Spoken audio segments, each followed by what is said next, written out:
Hello friends, I am Nisha Sharma, Associate Professor, Department of English, Government College, Chalwa.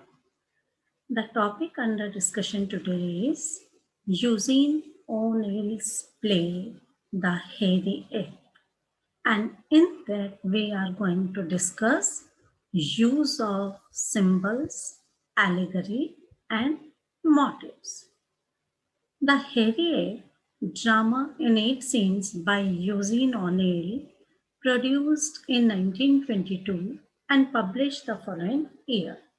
It is considered one of the prime achievements of expressionism on stage.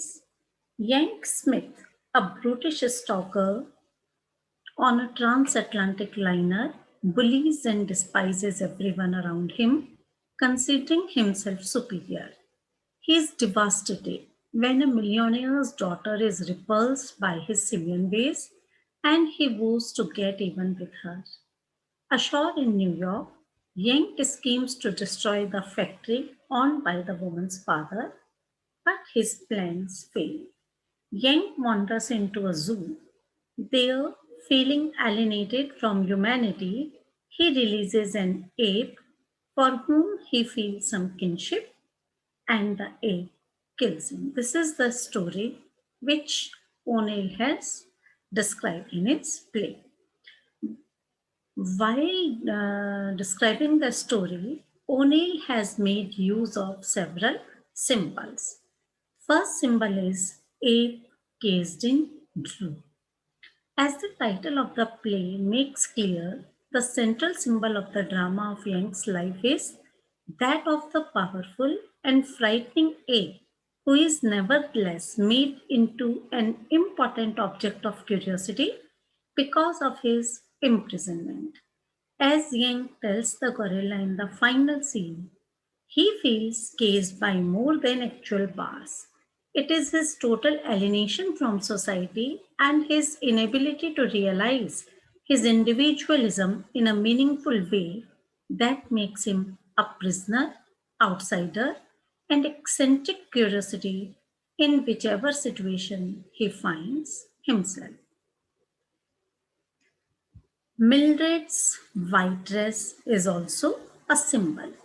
The white dress that Mildred wears into the stock hall may represent to her a certain daring, but as her boast to the second engineer that she is plenty of the same makes apparent, it is more so a sign of her upper class disdain for the workers and feeling of distance from them. The visual force of this whiteness, combined with the terrified look in her eyes, constitutes the shock that Yank feels seeing them, a kind of insult that hits home. When Mildred visits the stock hall, she wears a white dress that symbolizes her extreme privilege, despite the fact that the engineer urged her to wear something else. She insists that she has plenty of white dresses. Absurd. She doesn't care if this one gets dirty when she rubs against greasy ladders on her way down to the balls of the ship. However, this kind of privilege is so out of place in the stock hall that Yank isn't even capable of identifying Mildred as a human when he first lays eyes on her, instead thinking that she is a white apparition. Indeed, his inability to contextualize her presence in the engine room is a testament to how sorely out of place she is, an interloper in this world of grease, dirt, and coal dust.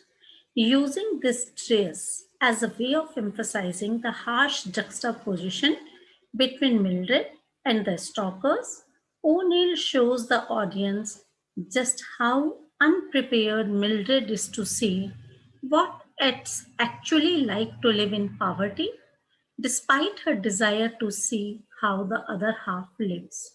In turn, her dress represents her naivety when it comes to matters of class disparity and inequality. Next is Robbins the Thinker. Throughout the Harriet, O'Neill references Rodin's thinker in his stage notes as a way of representing Young's internal struggle to understand the nature of his own unhappiness. The Thinker is a sculpture by Augustine Rodin that depicts a large, muscular man sitting nude in deep thought with his chin resting on one hand. Given Gang's severe lack of intelligence, the fact that he frequently strikes this pose is quite significant, as it suggests that he yearns for the capacity to engage in intellectual thought. As such, O'Neill intimates that even the most unintelligent people are capable of sensing their own lackluster mental faculties. More importantly, Young's periodic bouts of thinking in this position signal to the audience that he is undeterred by the fact that, as he puts it, stinkins hard. In this way, Rodin's The Thinker comes to stand for the natural tendency humans have of gravitating towards complex cognition, a tendency that sets people like Young apart from the gorillas and hairy apes with whom they might otherwise identify. Machine-like people, that is motive. From the way that the firemen snap to attention and file out of the forecastle at the sound of the bell, to the insensitivity of the rich people on Fifth Avenue, whom Young tries to provoke, so many of the people depicted in the play are portrayed as bound to social forms to the extent that they have been robbed of their autonomy. Although they may seem to be human at times, in the right situation and with the right signal, they behave like Pavlovian dogs, responding with formulated motions to social signs.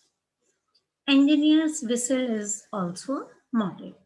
In scene 2, the engineer's whistle is apparently an admonitory signal for the firemen to work harder. At the first whistle, Young reacts with some contempt but feels motivated to shovel coal even faster. The second and succeeding whistles, however, infuriate him since he feels himself to already be working much harder than any man could expect. He feels it as an insult to his power. Membership in the IWW, it's an allegory. After hearing about the radical labor activism of the IWW while he is in prison, Yank goes to join them in scene 7. To his great chagrin, he learns that when he had hoped to be what he had hoped to be a gang he could belong to is in fact just as standardized and socialized a group as any other he has found before. Young's conflict and ultimate ejection from the group allegorizes his being thrown out from any society, working class association included. Thank you.